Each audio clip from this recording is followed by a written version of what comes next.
Apocalipse, capítulo 2, versículo 18 até o 29. Apocalipse 2, ele vai até o final do capítulo 2.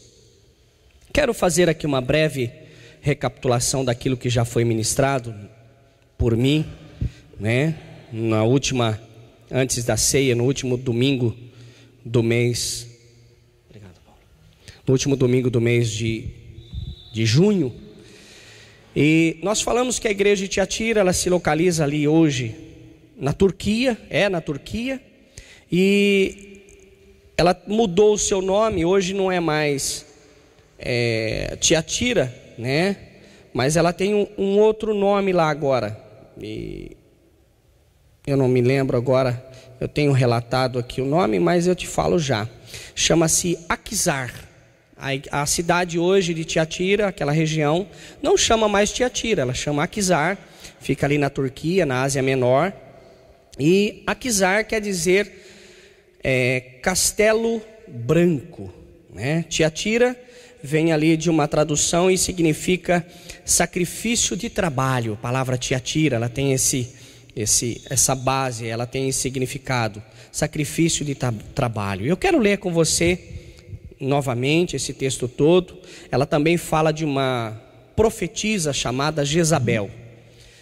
Talvez tivesse uma pessoa lá que chamasse Jezabel, mas eu creio que quando ele está falando de Jezabel, ele está fazendo ali uma referência de Jezabel lá da época de Elias. Está falando lá de 1 Reis. Então eu prefiro ficar com essa instrução que está fazendo referência dessa Jezabel, porque nós temos a história dessa Jezabel. Era ali uma mulher que ela procurava dominar as pessoas, dominou o seu marido, sempre tomou a frente das coisas, e talvez seja por isso que o ministério, o trabalho, o reinado de Acabe não foi para frente. Porque Deus instituiu o homem como cabeça da casa, mesmo sendo cabeça de bagre. Ele é o cabeça da casa e pronto, porque Deus falou que é. A mulher que não concorda com a liderança do marido tem que orar e não tomar o lugar dele, mas ela foi lá e tomou. Talvez seja por isso que o Cláudio Duarte chama a mulher, de certa maneira, de abacaxi, porque está fazendo reverência com Jezabel ali, espinhosa, quer ter uma coroa, mas não é aquela de pedras preciosas, é uma coroa que espinha. E o homem banana pode ser justamente ali o Acabe, um homem que se deixa dominar, e na verdade não é isso. Não é por o homem ser aquele carrasco, mas tem que tratar a esposa com amor, como foi tirado da costela, está ali o braço a proteger, e assim. Mas essa Jezabel que faz referência, ela era uma mulher que ela se relacionava com pessoas que ela poderia dominar. O estudo, a busca que fiz, Jezabel era mulher que ela só se relacionava com pessoas que ela podia dominar. Pessoas que batiam de frente com ela, ela procurava, dava um jeito de mandar matar. E Elias, nós vemos isso na questão de Elias. Elias bateu de frente com ela desafiou ali os profetas de Baal, os profetas de Jezabel, e todos eles foram destruídos. Deus mandou fogo do céu sobre o altar, e ali cada um dos profetas depois foram mortos.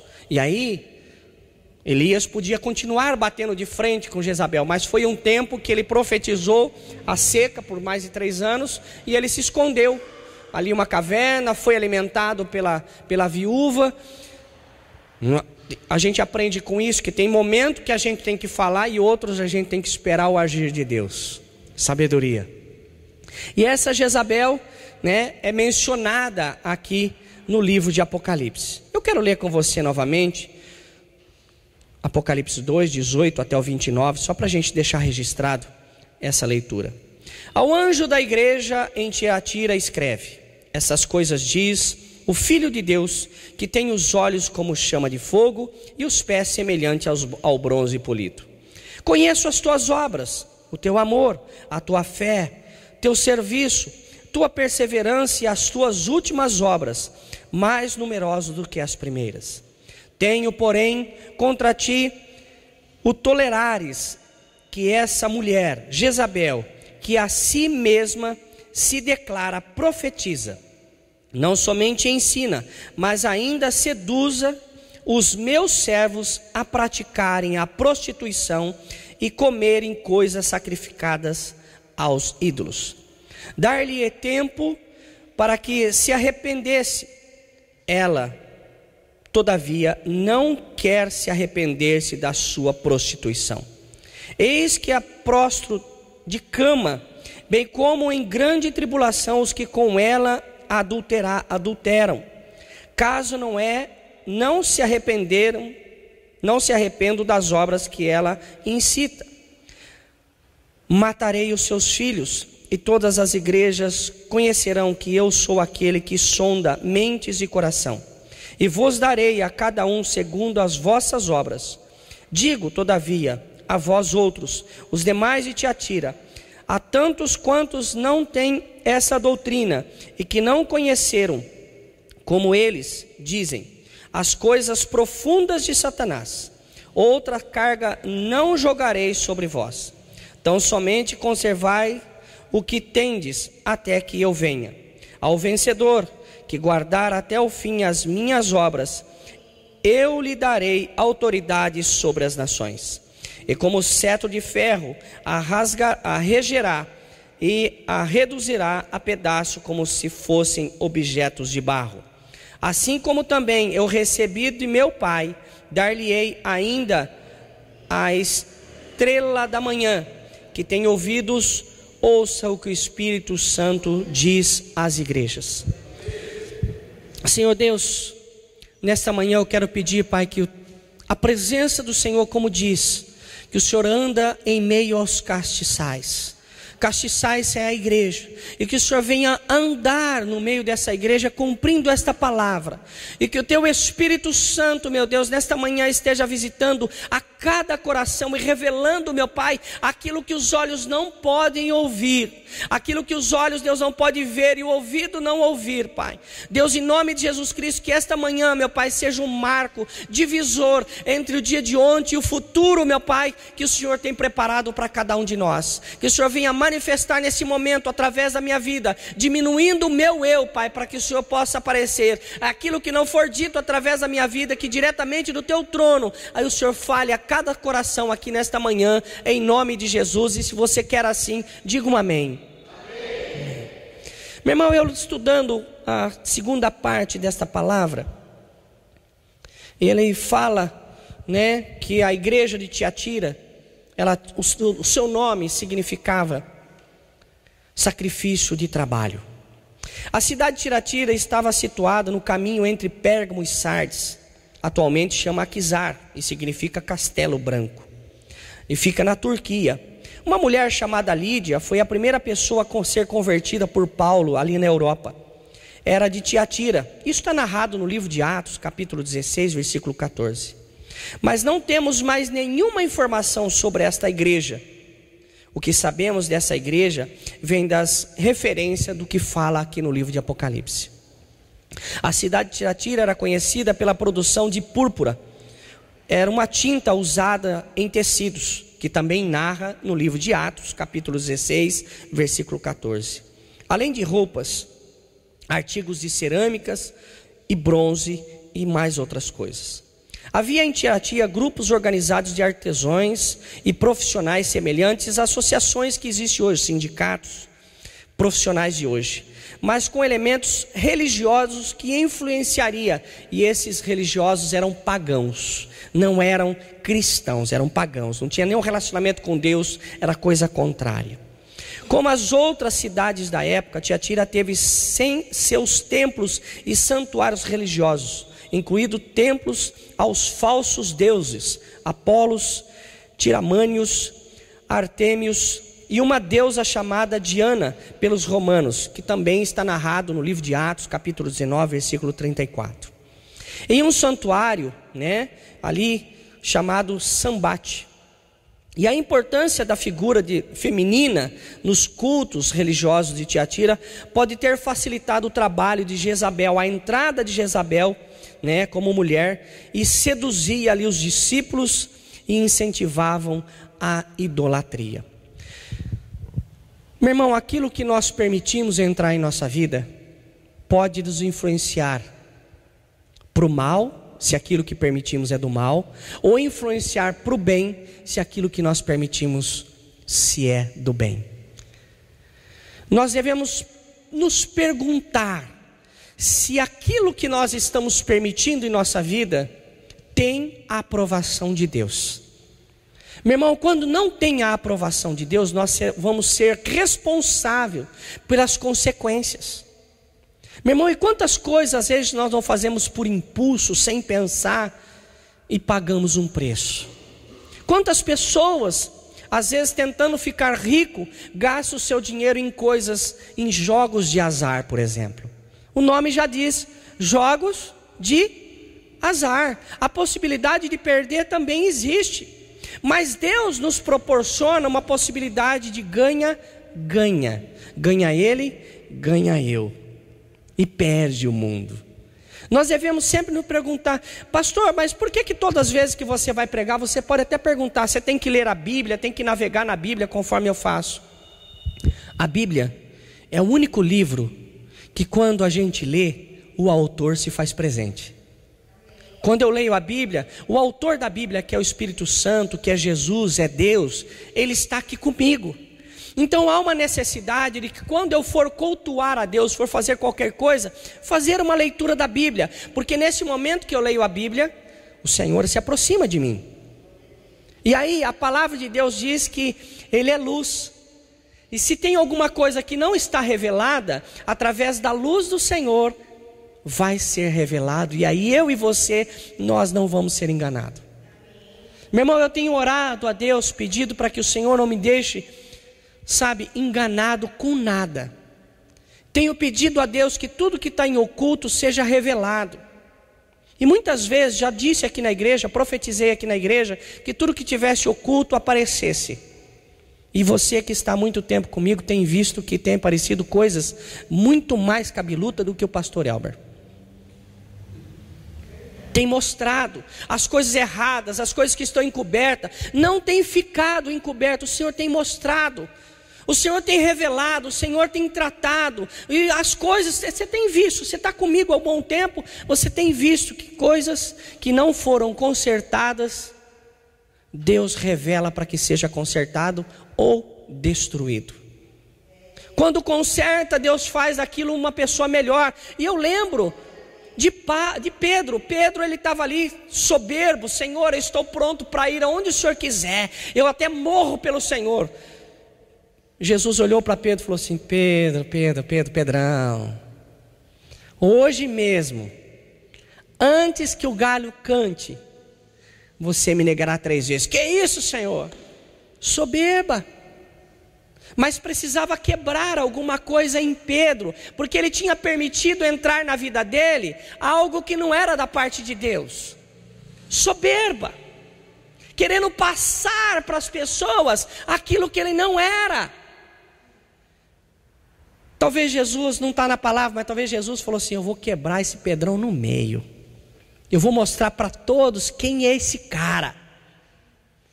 E ali, em frente de pessoas insignificantes, no sentido de poder, ninguém era poderoso, e as pessoas perguntavam: você não é aquele que estava com Jesus? Eu não. Você fala que nem eles? Eu não. E na terceira vez que cantou, o galo deu o seu canto. E aí a máscara caiu. Ele teve que encostar a sua cara no pó. Mas depois que ele levantou do pó, de confessar, de ser moldado de novo como um vaso novo, como disse o Romário ali fora, ele copiou a minha palavra. Deus usou a vida de Pedro para converter quase 3.000 pessoas. Quem era esse Pedro? Era aquele que era soberbo, era aquele que tinha orgulho, era aquele que tentava mostrar aquilo que ele não era.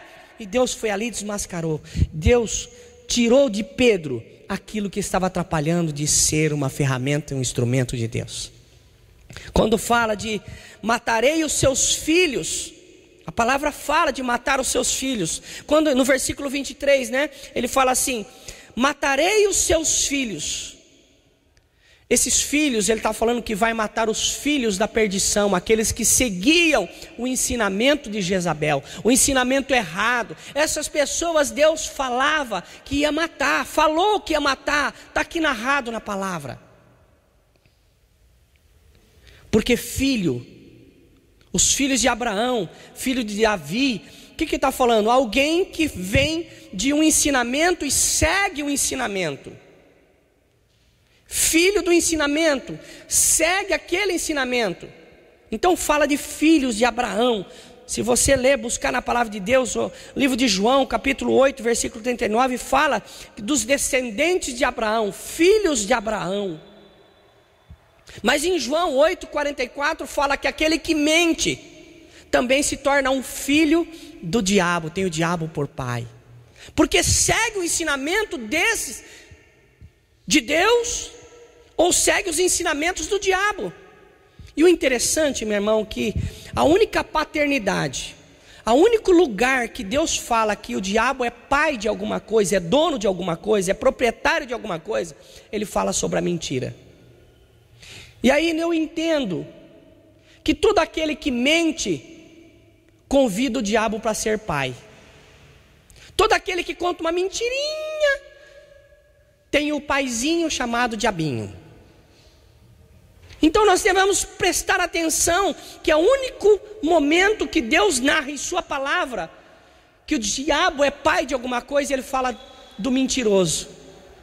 Ah, pastor, então eu preciso me consertar. Meu irmão, se conserta, nós precisamos ter Deus como pai. E Deus fala a verdade. Com Deus é sim, sim, não, não. Não tem meio termo. Às vezes a gente não sabe porque a nossa vida está indo de mal, está indo ruim. É porque na mentira nós assumimos o diabo como o nosso Deus, como o nosso pai. E aí a necessidade de confessar, quebrar isso e falar: eu quero o Senhor Deus como meu pai. Porque senão se a gente não declarar com a nossa boca, se a gente não liberar essa palavra, as coisas não mudam no mundo espiritual. A gente vê do cego de Jericó gritando na beira do caminho. A vida dele só mudou quando ele falou para Jesus o que é que ele queria. Jesus não sabia o que ele queria? Claro que sabia, meu irmão. Jesus sabia que ele precisava ver, que ele precisava enxergar. Mas para isso, Jesus precisava falar assim: ó, eu só vou fazer o que você quer se você falar para mim. Então nós precisamos falar para o Senhor aquilo que nós queremos. E me lembrei agora, meu irmão, tem muitas outras religiões que falam assim: ah, o nome de Deus é Jeová, por exemplo. Meu irmão, a Bíblia, o único lugar, você pode me ajudar, se tiver em outro, você me ajuda, meu irmão, eu estou aqui para aprender também. Mas o único lugar que a Bíblia me ensina que Deus assumiu um nome, que quando ele falou o nome dele para que ele fosse passado esse nome para frente, não foi Jeová. No livro de Moisés, falando de Moisés, quando o povo ia ser liberto, e aí Moisés falou assim para o Senhor: Senhor, o que eu falo para eles? Quando eles perguntar quem foi que me mandou, o que eu digo para eles? Ele diga assim: diga que o eu sou te mandou. A gente percebe, meu irmão, que às vezes a gente entra num movimento e acaba falando o que todo mundo fala, mas nós não precisamos falar o que todo mundo fala, nós precisamos falar o que Deus mandou a gente falar. A gente não vai morrer se o nosso pai for o Senhor, for Deus, for o eu sou. A palavra me ensina aqui que os filhos dessa Jezabel, que recebiam o ensinamento errado, esses filhos iriam morrer. Está dizendo na palavra. E eu pergunto para você, até aqui, se nós terminássemos o culto, eu perguntasse para você agora: quem é o seu pai? Se você mentiu, você já pediu perdão. O seu filho, você é filho de Deus realmente? Você fala em todo tempo a verdade? Nós poderíamos terminar o culto aqui. É uma coisa muito séria, meu irmão. As coisas estão acontecendo numa velocidade tão rápida que Jesus está voltando. Eu acredito que ele, se pudesse ser um ser humano, a gente poderia dizer que Jesus está fechando a mala para essa viagem. Já está com o ticket de embarque na mão. Ele já está ali no guichê para confirmar a plataforma. Já está se dirigindo à sala de embarque. está sendo anunciado ali pela pessoa, pela comissária de bordo, pela comissária que chama ali: atenção, senhores passageiros com destino ao céu, embarcar pelo portão 4. Quem já andou de avião sabe disso. É lá. Cucu. Pessoal, senhores passageiros com destino. Talvez Deus esteja ali nesse momento para vir buscar a gente. Sodoma e Gomorra está aí, as coisas estão acontecendo. Aquilo que acontecia em Sodoma e Gomorra, que quando chegou os 2 anjos para anunciar a destruição da terra de Sodoma e Gomorra, os homens daquela terra foram atrás deles para fazer relações sexuais com aqueles homens. E Ló falou assim: não faça relações sexuais com esses homens não. Eu tenho minha filha, aqui tenho 2 filhas, aqui 3 filhas, tenho minhas filhas. Faça sexo com elas são virgens. Ele falou assim: não quero mulher, eu quero aqueles homens. Está na palavra. Aí os anjos cegou os homens que eles não achavam a porta. Está lá, Sodoma e Gomorra está acontecendo. E nós estamos aqui brincando de ser crente até que hora? Meu irmão, eu tenho um compromisso de quando assumo esse microfone aqui e vou declarar para a igreja, eu tenho que declarar a palavra de Deus. Porque o livro de Hebreus me fala que eu vou prestar conta de vocês. Mas eu vou prestar conta se fiz certo ou fiz errado. Eu sei que eu vou chegar devendo, que eu sou ser humano. Eu não me justifico sozinho, eu preciso ser justificado por Cristo. Então, meu irmão, eu estou infinitamente longe daquilo que o Senhor quer. Mas o Senhor está vendo que eu tenho lutado a cada dia para fazer as coisas certas. Doa a quem doer. E você também deve estar fazendo isso. Doa quem doer, você está fazendo certo. Vou pagar um preço, mas que o preço seja pago por mim. Eu não quero que ninguém pague um preço no meu lugar, porque quem já pagou um preço no meu lugar foi Jesus Cristo. Nós devemos entender. E ele diz assim que o versículo 23, ele diz que todas as igrejas conhecerão. Quando ele fala que todas as igrejas conhecerão, que as pessoas ficarão sabendo das coisas erradas. Meu irmão, o diabo ele não tem família. Sabe o que ele quer fazer então? Destruir a nossa. O diabo ele ajuda as pessoas a fazer as coisas erradas ocultamente. A grande maioria das coisas erradas ela acontece à noite, porque a noite é chamado de trevas.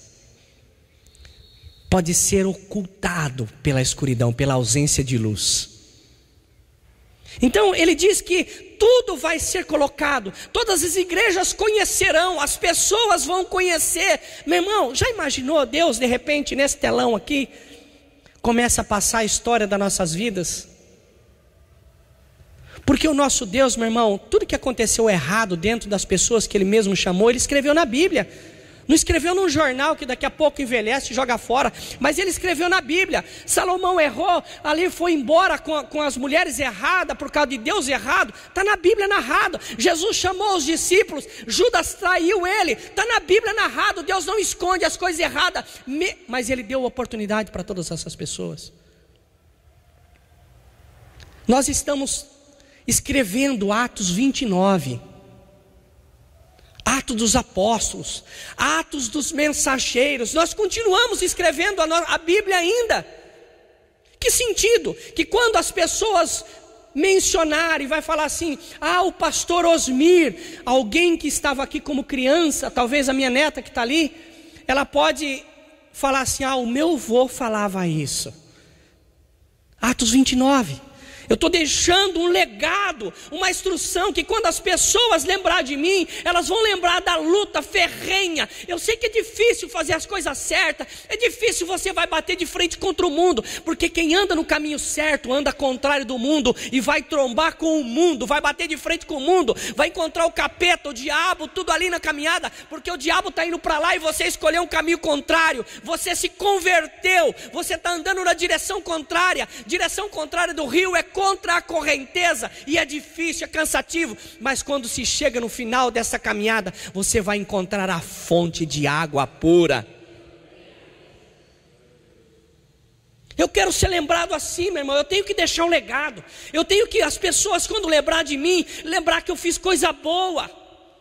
Não que eu não seja falho, sim, mas as pessoas têm que lembrar que eu lutei, eu batalhei, e eu falei assim: eu vou deixar para o meu filho, vou deixar para a minha neta, vou deixar para o meu bisneto, para o meu tataraneto, meu tatatá, porque eu vou estar vivo ainda, eu vou viver 150 anos, meu irmão, e jogando futebol.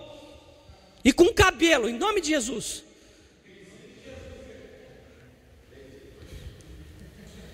Eu tenho que pensar nisso, que aquilo que eu estou fazendo está significando alguma coisa na vida de alguém. E aqui a palavra de Deus diz que tudo as pessoas vão conhecer. Meu irmão, essa igreja, quando eu cheguei aqui, ela era conhecida por outras coisas. As mães não deixavam os seus filhos vir aqui por causa das coisas que aconteceu. Que pode acontecer de novo, está tudo na permissão de Deus, mas misericórdia, não é isso que eu quero. Mas as pessoas começaram a falar dessa igreja de uma forma diferente. Outro dia eu cheguei lá no pastor do Romário, pastor Jefferson, ele falou para mim assim: olha, eu não te conhecia, pastor Osmir, de te ver, mas eu ouvi muito falar de você. Pastor Ricardo está sempre com a gente aqui, o Romário está sempre com a gente aqui. Então eu não perguntei para ele se era coisa boa ou ruim, porque eu não queria arriscar, né? Melhor não perguntar. Mas ele já me conhecia. E as pessoas da igreja de Bauru me conhecem. Sabe quem que é o pastor Osmir? Mas eu prefiro ser conhecido por Deus. Ser conhecido dos homens é bom, mas ser conhecido por Deus é melhor ainda. Conhecido e reconhecido. E ele continua dizendo que fala que todas as igrejas conhecerão, fala da participação também da idolatria, conhecia as coisas erradas que aconteciam dentro da igreja. Meu irmão, enquanto existir pessoas, vai existir falhas. Porque se não existir falhas, Jesus não pode agir. Porque o único perfeito é Jesus. Quando nós reconhecemos as nossas falhas, Jesus entra ali no preenchimento desse DNA, para fazer que aquele gene que estava com defeito seja substituído pelo gene perfeito de Deus. É assim que age o Senhor. E ele fala assim: tudo esse castigo, né, para esse pecado que ia ser revelado e todos conhecerão, era para que isso servisse de alerta para a igreja da época de Tiatira, mas também serve para o dia de hoje. Você percebe, meu irmão, que eu estou falando da igreja de Tiatira como se eu estivesse falando para o dia de hoje? Porque a palavra de Deus, ela é renovada a cada manhã, ela passa a ser atualizada. E ele diz assim: Jesus realmente sabe tudo, quando diz que todos conhecerão que Jesus sabe tudo e nada fica oculto diante dos olhos dele. Por isso que ele fala, os olhos chamas de fogo, é aquele que purifica, aquele que consegue ver o que é perfeito e imperfeito. Ele está olhando para mim e para você e sabe daquilo que está passando na nossa mente agora. Pode existir alguém agora perguntando assim: será que o culto vai acabar no horário porque eu tenho o almoço, eu vou almoçar, vou demorar 15 minutos para ir para lá? Mas, meu irmão, aproveite esse momento, porque a gente pode não chegar no destino que nós planejamos aqui nessa terra, mas saindo bem daqui a gente tem um destino já pronto, que é o céu. Ananias e Safira foram ali e colocou para a igreja algo que não era verdade. Eles viram, Ananias e Safira viram, que está narrado no livro de Atos capítulo 5, viram ali que as pessoas vendiam as suas propriedades e entregavam no altar do Senhor, para que os apóstolos dividissem com os necessitados. E Ananias e Safira, este casal, resolveu dar uma mexida nas coisas, foi lá e vendeu a propriedade deles, só que em vez de dar tudo, como todos estavam fazendo, não, só deu metade. Um exemplo, dividiu metade, 25 para a mulher, 25 para ele, e ele chegou diante do altar e disse assim: eu estou trazendo tudo daquilo que vendi. Era mentira, não era verdade, porque ele não estava trazendo tudo, ele estava trazendo um quarto daquilo que ele vendeu, porque o outro quarto, a outra parte, ia ser entregue pela mulher. E ali, por causa dessa mentira, ele foi morto, caiu morto. A mulher dele também veio e apresentou ao Senhor ali, dizendo que era tudo e não era, era mentira. Caiu morta também. Eles poderiam falar a verdade: olha, eu vendi a propriedade, mas não vou poder dar tudo, eu estou trazendo uma parte. Oh, glória a Deus que você está abençoando. Eu fico imaginando como seria, mas por causa da mentira, não era por causa do dinheiro, mas é por causa da mentira, eles morreram. Porque o pai, ele estava no altar, ele estava dentro da igreja, ele estava no lugar que era santo como esse lugar. E quando mente nesse lugar, talvez não morre como Ananias e Safira, não morre fisicamente, mas espiritualmente a pessoa já está condenada à morte. Percebe que nada fica oculto? Aqueles homens, Ananias e Safira, tentou esconder. E foi colocado, eles morreram, e foi revelado que não era verdade. Encorajamento aos demais de Tiatira. Ele fala que os discípulos, agora que encoraja os outros, os discípulos fiéis que não aceitaram a doutrina de Jezabel. Aqueles que não aceitaram as coisas erradas, o Senhor estava fortalecendo essas pessoas, porque o combustível, o alimento que nos sustenta e nos fortalece, não vem pela mão do homem, mas vem pela mão de Deus. Eu falei outro dia aqui, uma mulher que passava por necessidade, ligou no rádio, no programa de rádio, pedindo ajuda, porque ela tinha seus filhos passando necessidade. E o cara do rádio chamou o seu motorista e falou: enche o carro de tudo que você puder, entope qualquer buraquinho, você põe alimento e leva para essa casa. Só que quando ela perguntar quem foi que mandou, você fala que foi o diabo que mandou. E começou a descarregar as coisas, aquele corre das crianças colocando as coisas para dentro. E a mulher não perguntava quem tinha mandado. De repente o motorista querendo falar para ela que é o diabo que tinha mandado. E ela perguntou para ela assim: a senhora não vai me perguntar quem mandou? Ela falou para ele assim: quando Deus manda, até o diabo obedece. Então tem gente que está trabalhando para você, não é de Deus, não é do diabo, é do maligno, pode estar em qualquer lugar desse mundo, mas vai trabalhar para que a tua vida seja abençoada. E, meu irmão, a maioria de nós não trabalhamos para crente. Nós não trabalhamos. As pessoas têm várias outras crenças, nós trabalhamos para essas pessoas. Os restaurantes que nós vamos comer, nem poucos deles são de crentes. Mas nos abençoa porque o Senhor nos prepara isso. Tem o salário certinho no final do mês. Eu não posso falar muita coisa porque está sendo gravado, senão você ia ver o verbo rasgar. Outra coisa, outra carga: não jogarei. Deus não vai dar outra coisa para a pessoa que está fazendo coisa errada. Porque a coisa errada que a pessoa está vivendo, a vida que ela está vivendo, aquele povo estava vivendo dessa forma porque não foi Deus que deu para eles. Eles pegaram. Eles foram atrás e pegaram. Meu irmão, eu quero falar algo que aconteceu comigo. Eu tinha um homem, chama Benedito Guedes Neto. Ele é vivo ainda. E eu vi aquele homem vivendo em um sítio. A água era de mina e a sua comida era goiaba verde. E ele vivia em um pano estendido sobre capim misturado com palha de milho. Essa era a cama dele. A casa dele era um coberto de telha com madeira de pau a pique, cheio de buracos. O dia que eu fui com uma Kombi buscar ele nesse lugar, porque eu tinha uma edícula, hoje é edícula, em casa. Eu fui tirar ele desse lugar. Tinha teia de aranha para tudo quanto é lugar. Ele já tinha aprendido a conviver no meio dos insetos, e perigosos inclusive. Eu trouxe essa pessoa. Ao invés de ajudá-lo lá onde ele estava, eu pus para dentro da minha casa. Eu cometi um erro muito grave. E depois eu aprendi que eu tenho que ajudar as pessoas, mas sim, mantendo a distância dela. Porque mantendo a distância ela não influencia na minha vida, mas eu sou uma influência de bênção na vida dela. Eu abençoava a vida dela, mas ela passou a me amaldiçoar com as suas atitudes. Um senhor de 63 anos, a idade da minha mãe, estava trazendo menininhas de 12, 13 anos para dentro do lugar onde ele morava. E eu peguei e falei para ele: você tem 15 dias para sumir da minha frente. Não quero você nem pintado aqui. E ele foi embora. O erro de repente é trazer aquilo que você quer ajudar para dentro da sua casa. Esse eu aprendi. E se servir de conselho, se você quer ajudar alguém, ajude à distância.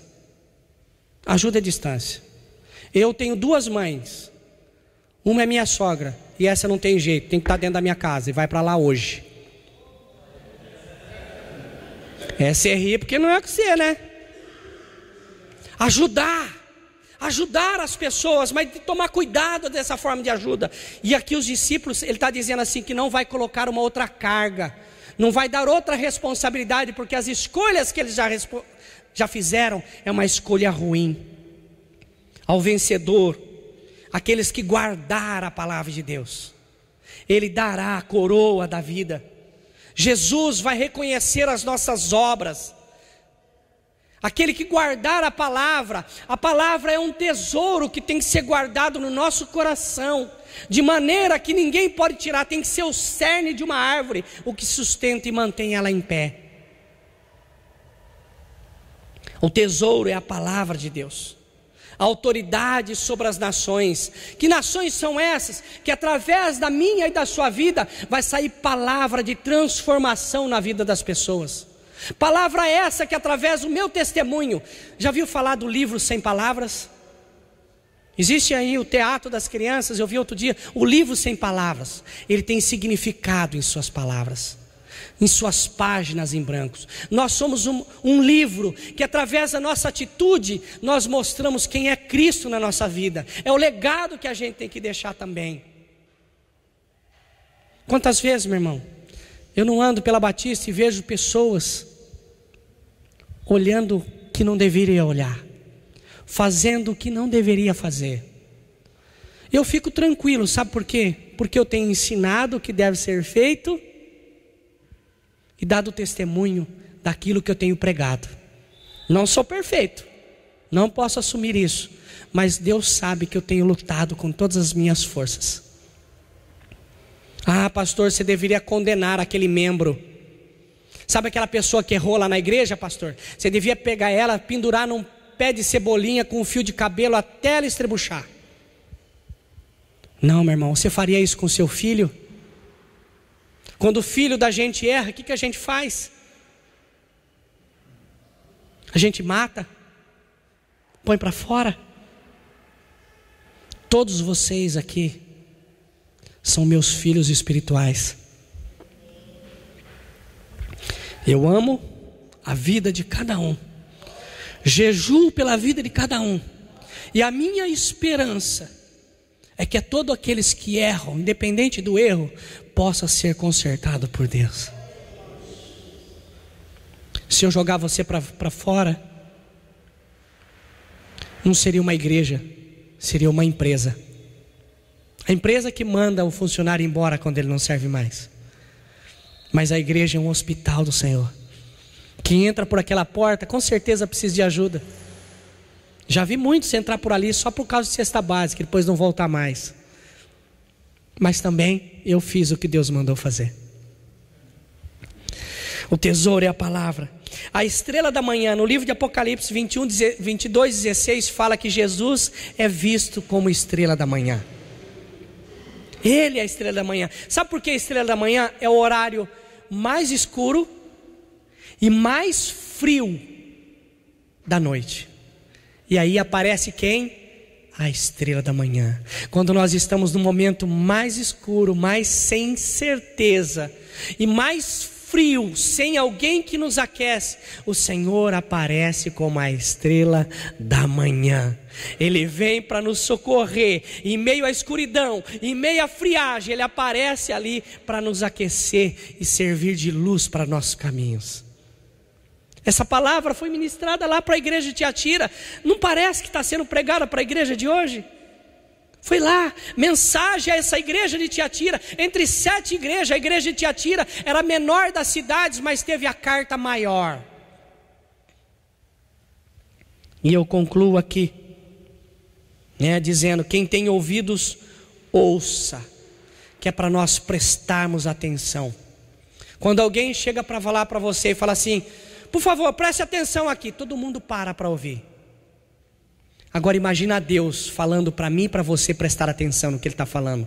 É porque a coisa deve ser e é muito importante. Quem tem ouvidos, ouça o que o Espírito Santo diz às igrejas. Ele não está falando só daquela, mas está falando com essa, as igrejas. Está falando comigo e com você. Jesus vê tudo e faz uma distinção absoluta entre os servos de Satanás e os servos fiéis do Senhor. Para que os que insistem em servir o diabo, ele promete a tribulação e a morte. Mas aqueles que são do Senhor, ele promete a vida eterna em sua presença. A palavra do Senhor nos propõe isso. Pastor, eu quero fazer a coisa errada. Irmão, você está fazendo a escolha que você quer. É livre-arbítrio. Deus não pode interferir nas minhas escolhas. Em Deuteronômio capítulo 30, versículo 19, ele fala assim, que está diante de mim e de você a bênção e a maldição, o bem e o mal. E Deus faz uma torcida, ele não exige, ele não força, mas olha, escolhe a bênção para que viva bem tu e a tua descendência. As minhas escolhas, o que eu escolhi alguns anos atrás, pode estar me fazendo mal hoje.